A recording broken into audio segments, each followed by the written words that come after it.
why was Craig Anderson access related to the Dell move? I'm sure. Craig, definitely related to the Dell move. Murray going down was to open room to bring Dell up, so we don't have to put Anderson or somebody else on an injured reserve. It's not to that. What he's dealing with is not something where we could shift him to an IR and have a spot, keep Murray here. So Murray was sent down to make room for Dell, while Anderson deals day to day with what he has. So I assume there's a possibility that he could be okay for Monday. You guys still evaluate and see how long. He is still being evaluated. Correct. Yeah, and that's we don't have enough information, but we think it's very short. So upper or lower? Upper. Any new information regarding Victor or Casey's progress?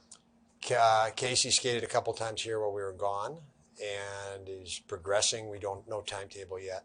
The next timetable would be coming into practice with us full go, and we don't have a read on that at this point. And for Victor, Victor, some encouraging news from the last couple of days. So encouraging that we will hold him out tonight, because we don't want to screw with the progress that he's made, and we think it'll be resolved within the next few days to where he'll be full go, rather than having it re-aggravated and lingering for extended time. How do you get the balance of your lineup? Like Victor, Tage, Rasmus Aspen were so good together, and you've had to switch things around. How do you get back to have that balanced trio lineup here at home tonight? Yeah, on the coaching side, play four lines more. It was we got in a few games with lots of penalties, which we hadn't had until the last few games, and so it was power play, penalty kill, and then you have certain guys sitting on the bench. If it's penalty kills, it's Tage, for example, sitting on the bench. You want to get him out there. So we've really been stunted to play four lines the way we need to play four lines.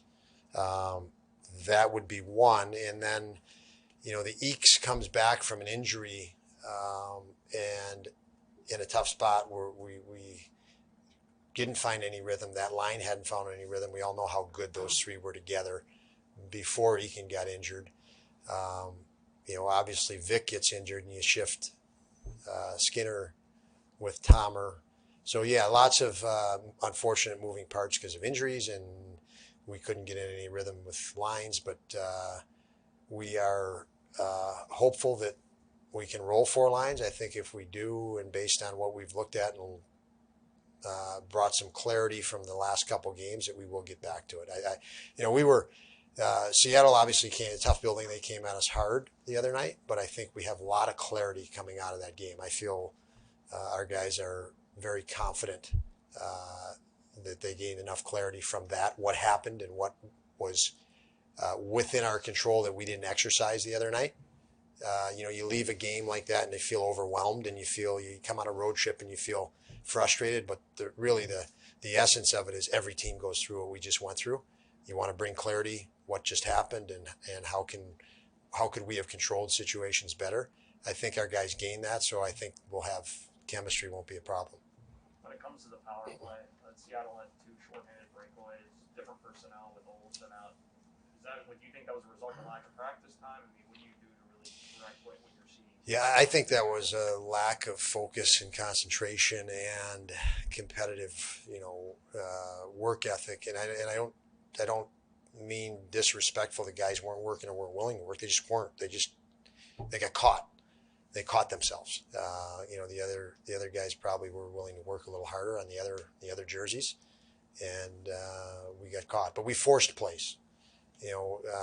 When a team comes at you with a lot of pace and a lot of pressure, even when you have time and space, you feel like you're still under pressure and you force a play. And we did that, and we didn't react quick enough.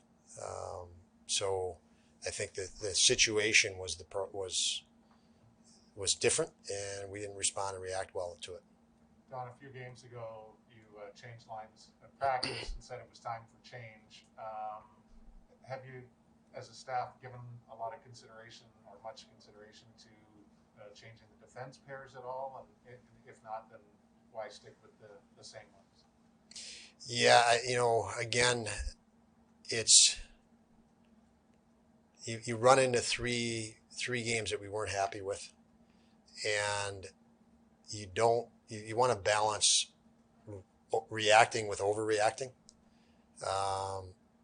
Again, you go through situations, and we're in a challenging situation with the defenseman, Brian, because you have 4 left D. Butch Will has been shifted to the right side.